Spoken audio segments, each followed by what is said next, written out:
महापालिका निवडणुकीच्या आधी विकास कामांचा सपाटा सुरू आहे। पुणे नाशिक शहराच्या विकास आराखड्याला मंजुरी देण्यात आली आहे। मुख्यमंत्र्यांनी पुण्यामध्ये या संदर्भातली घोषणा केली आहे। या ठिकाणी पुण्याच्या विकास आराखड्याचा मुद्दा मांडला।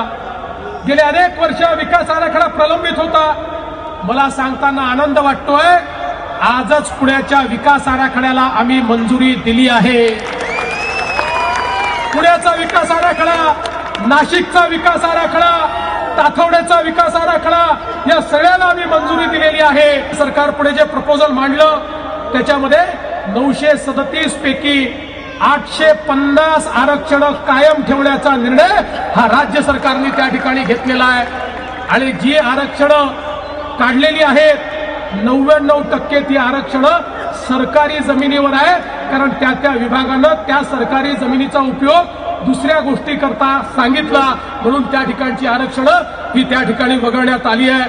पुणे शहरातनं जे एक आपल्याला ट्रान्सपोर्ट कॉरिडॉर तयार करायचा आहे त्याचं देखील अलाइनमेंट आम्ही या माध्यमातून फिक्स केलेलं आहे।